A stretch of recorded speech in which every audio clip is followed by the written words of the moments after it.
Hey everyone, I'm Chris, and this video is the first in a new series that I've been wanting to do on the Simple Transformers library.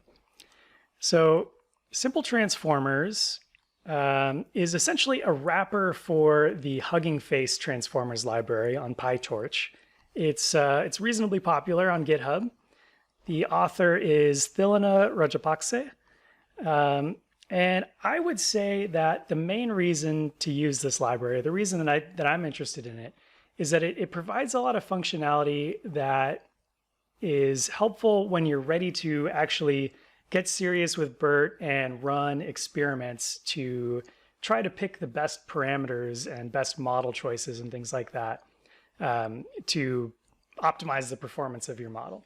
So essentially, I think it has a lot of useful features for running experiments with BERT, running lots of experiments, presumably. So it's named Simple Transformers because it has that cool trick of being able to give you like fine-tuning of a BERT model in just 3 lines of code. So after some imports and a little bit of logging setup, you can create this kind of like bogus data set for sentence classification. And then all you have to do is initialize this classification model. You pick the type of model you want and the specific pre-trained version, so the base version or Roberta in this case. And then you can just call train model on the training data. And then when that's finished, you can just call eval model on your test set. And there you go. You've fine-tuned BERT and tested it out in 3 lines of code. So that's pretty cool. It's a neat trick. And I think it's probably really valuable to people who just want to get something really quick, out of BERT. But of course, it won't get you very far, right? You'll feel a rush because you've gotten this far, but then you're stuck. If you want to go any farther, you've got a lot of homework to do. So really, I think what it's all about is all the functionality that it provides. And that's all kind of hiding here. There's a parameter here called args, and it's a dictionary, and there are 20, 40, 60, 73 different parameters that you can set. And so some of these are, really important parameters that are just kind of hiding in here, right? Like the learning rate, and let's see, train batch size, and max sequence length. So those are really important parameters, and if you don't know to look for them, then you're going to be stuck. But what interests me here is that you can see just from reading through these parameters that there's a lot of cool features. One that I'm really interested in is early stopping. That's a technique for dealing with the overfitting problem. So there's a number of early stopping related parameters in there. So in a number of my examples, I do validation during the training so that you can detect overfitting, but then I don't really do anything to resolve the overfitting problem. So early stopping is kind of the technique that people apply to address that issue. And it's supported in this library. And then there's validation built in as well. So all this like evaluate during training stuff includes that guy too. And then there's actually, where is it? It's like over here somewhere is, oh yeah, so use early stopping. Got to include that with the early stopping ones. Save eval checkpoints. Anyway. And what else? So early stopping, validation. I'm not sure what this lazy stuff is. I'm kind of curious to find out what that's all about. And yes, there's a site called Weights and Biases. I actually am not a user of that tool yet, but I want to be. It looks really cool. So there's weights and bias support kind of integrated into this library, and hoping to try that out and learn something about that tool. Essentially, it's a tool for visualizing the results of your experiments. So if you're running a bunch of these experiments to try to find the best value for learning rate and sequence length and training batch size and whatever else you're messing with, the Weights and Biases site will generate these nice plots for you to help you visualize what's working and where to, help you determine where to invest your energy. I've got this notebook out there that takes you through the basics of fine-tuning BERT for a sentence classification task. And it uses the transformers library, and it goes through all the steps of preparing your data for BERT, doing the tokenization, shows you kind of what happens during tokenization and why we do the different things. And then it's got the actual, all the details of training using PyTorch. So I thought this could be an interesting place to start, where I'm going to try porting this example basically to simple transformers, and presumably that should replace a lot of the code in this notebook. So I thought I'd give that a try and just kind of see how it goes. So I haven't really cleaned up this notebook entirely, but hopefully it's it's good enough to start with here. So can install simple transformers with pip. Takes a little while.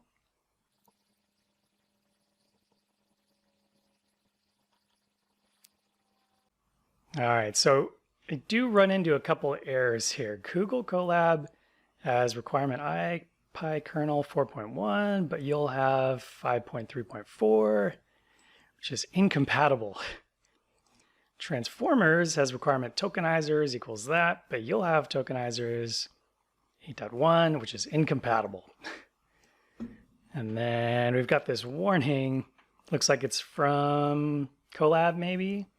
Upgrading IPython, IPyKernel, cause your runtime to repeatedly crash or behave in unexpected ways and is not recommended. Might have to factory reset runtime from the runtime menu. So little disconcerting, but so far it's been working for me. So I'm not going to let that stop me just yet here. All right, and then we've got some code kind of carried over here for retrieving the data set, the COLA data set. Downloaded zip file.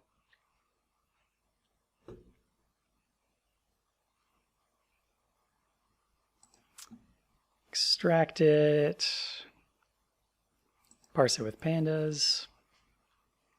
Yeah, so this data set's all about determining whether a sentence is grammatically correct or not. So pretty simple in terms of the data set format. It's just sentences with labels that are either 0 or 1.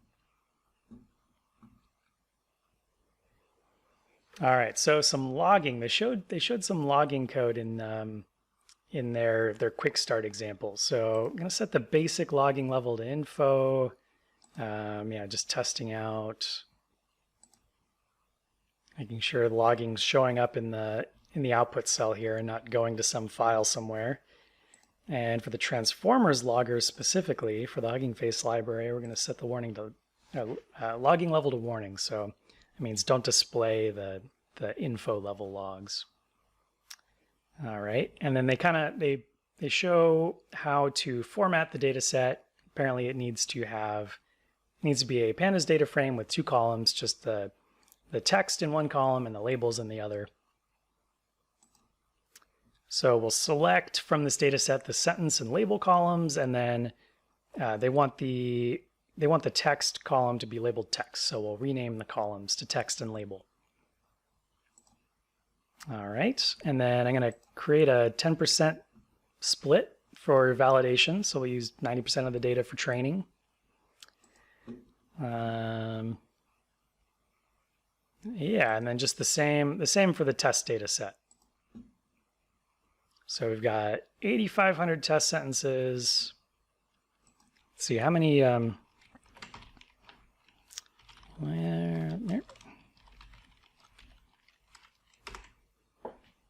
7,700 training.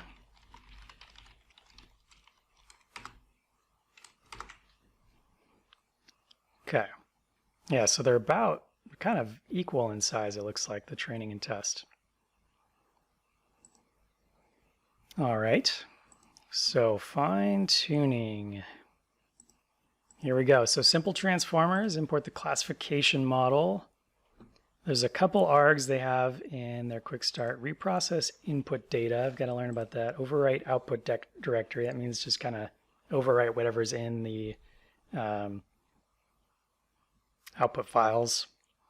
And we're going to use, to be consistent with my original example, we're going to use BERT, and we're going to use BERT base uncased. We need 2 labels.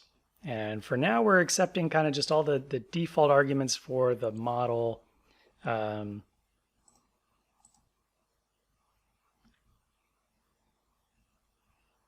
weights and biases is not set up yet. That's okay, we'll do that later. All right, yeah, so I was curious. Okay, yeah, here we're downloading the pre-trained weights for our BERT model. Okay, yeah, I was curious to see what all these arguments are. So we've got this classification args class, and basically what I did is I went through, I wonder if there's like a better way to do this, but I went through all of the attributes of this args object and skipped over all of the special ones as well as the ones that are functions, added them all to a list with both their name and then the value, and put that in the data frame. So I have a big table. So I've got all 70 arguments here that I could peruse and kind of see what's in there. So we looked at that in the slides, so I'll just kind of skip over that for now. Yeah, so there's some important ones hiding in there. Training batch size, number of training epochs, default is 1 apparently, maximum sequence length of 128. That works well for some data sets and is super damaging for others. And yeah, model name, BERT base uncased, learning rate. It's a reasonable default learning rate for BERT. And then, yeah, it's just a printout of all of the arguments, kind of redundant with the pandas table that I created.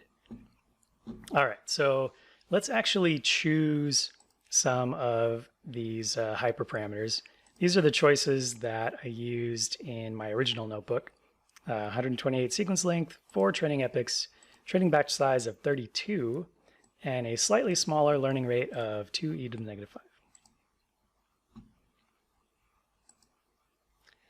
Okay, so in order to do validation, there's an argument called, well, first, yeah, evaluate during training.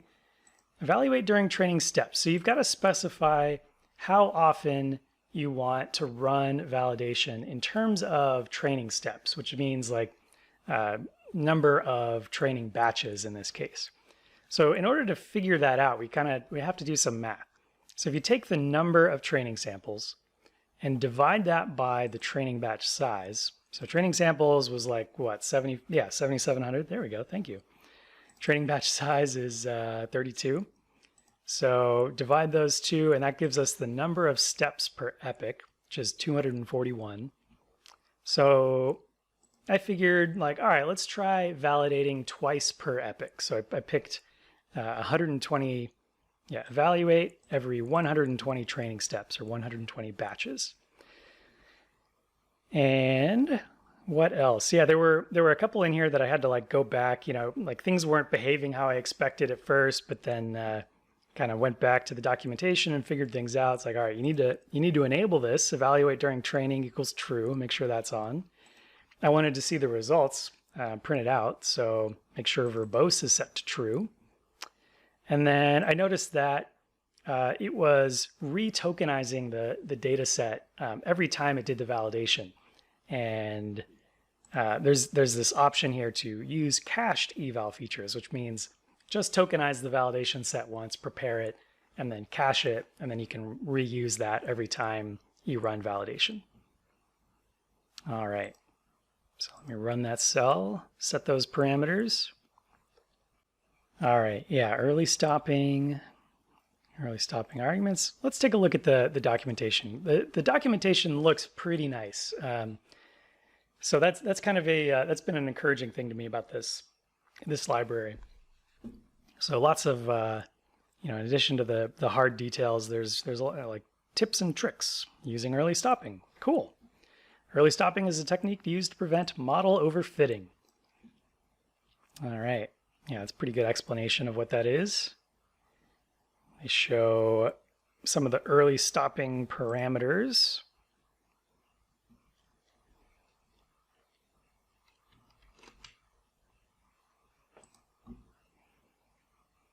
And here's all the arguments. That's good to look at too. Yeah, here's that list of 70 arguments with some documentation for each one. Helpful.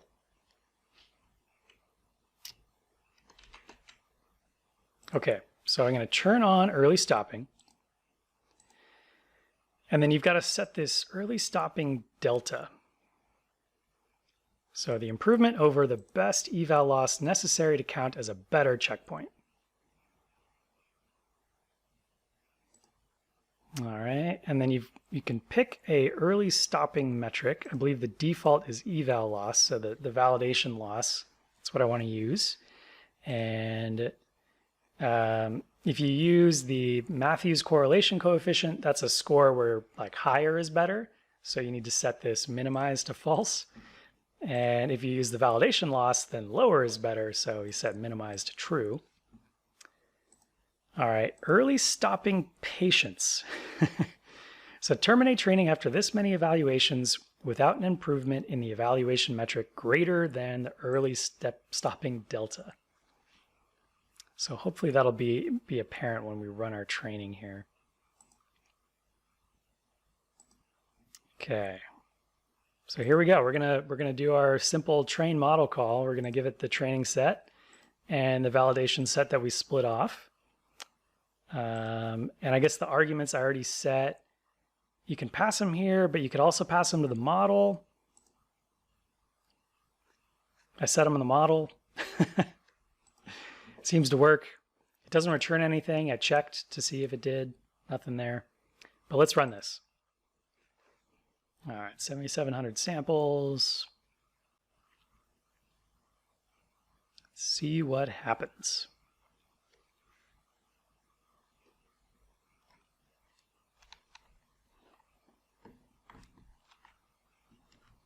So outputs like this are kind of overwhelming, but like really you want to read through them, as boring as that is. So we've got a user warning here. I'm going to skip that. Simple transformers. We have a logging message from Simple Transformers. Converting to features started. Cache is not used. Okay. That's hopefully the first time, right? Because we haven't done it yet. Looks like this is a progress bar for doing the feature extraction, meaning tokenization and encoding. Then we're going to train for 4 epochs. So we've got our first epoch running here. We got a user warning, forget those. Classification model, converting to features started. Cache is not used. Oh, but this is for training now. So, all right. Classification model, we've got the Matthews correlation coefficient, and then true positives, true negatives, false positives, false negatives, and validation loss. Okay. All right, and then it says no improvement in validation loss, which I think is reasonable because this is the first time we run validation, so there's nothing to compare it against. Current step equals 1. Early stopping patience is 2. Features loaded from cache. There we go. So now we are loading our, 856. So 856 is the number of validation samples. So this is our validation features being loaded. And then it looks like it's run validation for us again. And now the Matthews correlation coefficient was 0.275. Now it's 0.447. It's getting better. And that's where the delta was actually, we said to, it looks like even though, I set the metric for early stopping to eval loss, but I think it calculates the MCC for you anyway. Now I'm sure the correct way to do this is to integrate weights and biases. So, this is kind of stupid what I'm doing here, but for this video, I wanted to look at that early stopping behavior without digging into weights and biases yet. So had to do it kind of manually. Took the log output, copied and pasted into this spreadsheet here. Basically had to kind of manually go retrieve the validation results from each of these printouts. So put them in a table.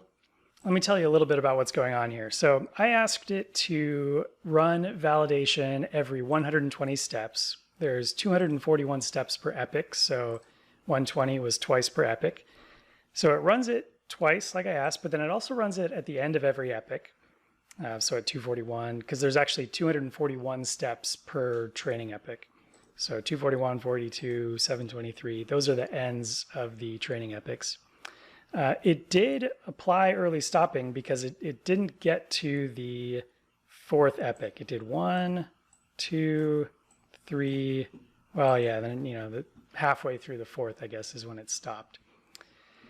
And there were two other settings. We required a minimum delta. So we wanted it to improve. We wanted the evaluation loss to go down by at least 0.01 between validation runs. And then there was this patience setting that we set to 2, where it means something like allow it to fail the check twice before actually stopping. So we can plot it. It's going down. It's interesting between these 2 points here, 4.835 and 4.7.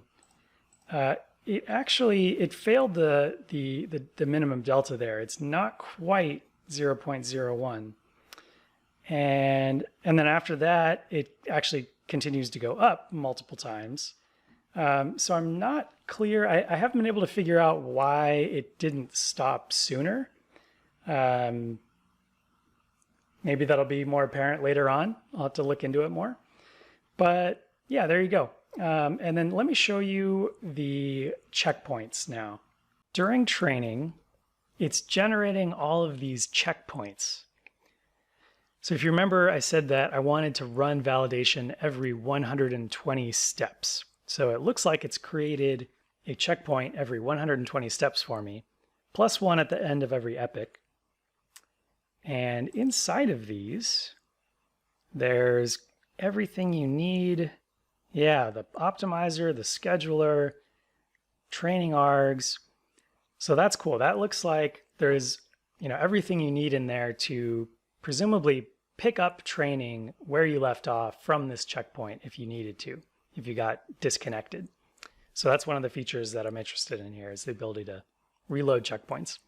But for now, we're looking at early stopping to avoid overfitting. So at each checkpoint, it printed out the validation loss. It also wrote them to a text file in here. So you can see for each of these checkpoints what the validation loss was. Again, I'm hoping that the weights and biases integration makes this much prettier.